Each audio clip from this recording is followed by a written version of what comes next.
নমস্কার বন্ধুরা, এখন সময় একটা আপডেট আবহাওয়া সংক্রান্ত পরিস্থিতির উপরে। কলকাতা থেকে শুরু করে সমগ্র দক্ষিণবঙ্গ এবং উত্তরবঙ্গের পার্বত্য অঞ্চল, এছাড়া গঙ্গা অববাহিকা অঞ্চল এবং সমুদ্র উপকূল অঞ্চলের আবহাওয়ার বর্তমান পরিস্থিতি নিয়েই থাকছে আজকের আবহাওয়ার বিশেষ পর্যালোচনা। এছাড়াও দেখে নেব আগামী সপ্তাহে বঙ্গোপসাগরে উৎপন্ন হতে যাওয়া ঘূর্ণাবর্ত অর্থাৎ নিম্নচাপ সম্পর্কে লেটেস্ট আপডেট কী পাওয়া যাচ্ছে। আজ হলো 16 তারিখ, বৃহস্পতিবার, 16ই মে 2024। কলকাতা আবহাওয়া দপ্তর সূত্রে জানা যাচ্ছে যে আজ এবং আগামী কয়েকদিন আপ টু 19 তারিখ পর্যন্ত কলকাতা সহ দক্ষিণবঙ্গের প্রায় সর্বত্র আবহাওয়া প্রধানত শুষ্ক থাকবে। তবে পশ্চিম বর্ধমান, বীরভূম এবং মুর্শিদাবাদ এই কয়েকটি জায়গাতে কিন্তু আজকে হালকা বৃষ্টিপাতের সম্ভাবনা রয়েছে বলে জানানো হয়েছে।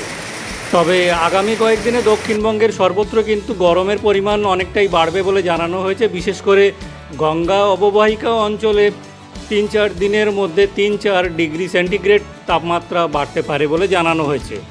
এছাড়া পুরুলিয়া, বাঁকুড়া, ঝাড়গ্রাম, পশ্চিম মেদিনীপুর, বর্ধমান, বীরভূম, মুর্শিদাবাদ এবং নদিয়া এই কয়েকটি স্থানে আগামী কয়েকদিন আপ টু 18-19 তারিখ পর্যন্ত গরমের দাপট অব্যাহত থাকবে বলে জানানো হয়েছে। এর ফলে এই সমস্ত এলাকাতে হলুদ সতর্কতা জারি থাকবে। এরপর ঘূর্ণিঝড় প্রসঙ্গে আসবো, কিন্তু তার আগে চট করে একবার দেখে নেওয়া যাক উত্তরবঙ্গের জেলাগুলিতে আজকে আবহাওয়া পরিস্থিতি কেমন আছে এবং আগামী কয়েকদিন আবহাওয়া পরিস্থিতি কেমন থাকবে। বন্ধুরা, আপনারা কিন্তু আমার এই চ্যানেলটি অতি অবশ্যই সাবস্ক্রাইব করবেন, কারণ আবহাওয়া সম্পর্কে খুঁটিনাটি আপডেট কিন্তু সবসময় আপনারা এখানে প্রতিনিয়ত এই চ্যানেলের মাধ্যমেই জানতে পারবেন। তাই এখন সময় আমার এই চ্যানেলটি আপনারা অতি অবশ্যই সাবস্ক্রাইব করবেন, এটাই আমার রিকোয়েস্ট। এবার আসি মালদা, উত্তর দিনাজপুর এবং দক্ষিণ দিনাজপুর এই অঞ্চলগুলোতে আজ এবং আগামী কয়েকদিন আপ টু 18 কিংবা 19 তারিখ পর্যন্ত শুষ্ক আবহাওয়া বজায় থাকবে বলে জানানো হয়েছে। কিন্তু অন্যত্র দার্জিলিং, জলপাইগুড়ি, কালিম্পং, আলিপুরদুয়ার এবং কোচবিহার এসব অঞ্চলে কিন্তু আজকে হালকা থেকে মাঝারি বৃষ্টিপাতের সম্ভাবনা রয়েছে, সঙ্গে বজ্রবিদ্যুৎ সহকারে বৃষ্টিপাতের সম্ভাবনা রয়েছে। তবে আগামীকাল এবং পরশু এই সমস্ত জায়গাতে কোথাও কোথাও হালকা বৃষ্টিপাতের সম্ভাবনা রয়েছে। তবে আগামী 19 তারিখের পর থেকে কিন্তু 23 তারিখ পর্যন্ত উত্তরবঙ্গের প্রায় সমস্ত জেলাতেই হালকা থেকে মাঝারি ধরনের বৃষ্টিপাতের সম্ভাবনা রয়েছে এবং সঙ্গে বজ্রবিদ্যুতেরও সম্ভাবনা রয়েছে বলে জানানো হয়েছে। এছাড়া উত্তরবঙ্গের সমস্ত জায়গাতেই কিন্তু আগামী কয়েকদিনে 3-4 ডিগ্রি সেলসিয়াস তাপমাত্রা কিন্তু বৃদ্ধি পেতে পারে বলে জানানো হয়েছে। এরপর বঙ্গোপসাগরের নিম্নচাপ এবং ঘূর্ণিঝড় সম্পর্কে কিছু পর্যালোচনা।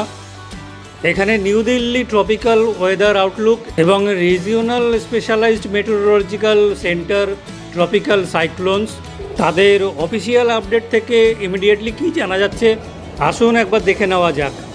এখানে যেটা জানানো হয়েছে, প্রবাবিলিটি অফ সাইক্লোজেনেসিস অর্থাৎ formation of depression during next 168 hours. 168 hours মানে হচ্ছে আগামী 7 দিনের আপডেট।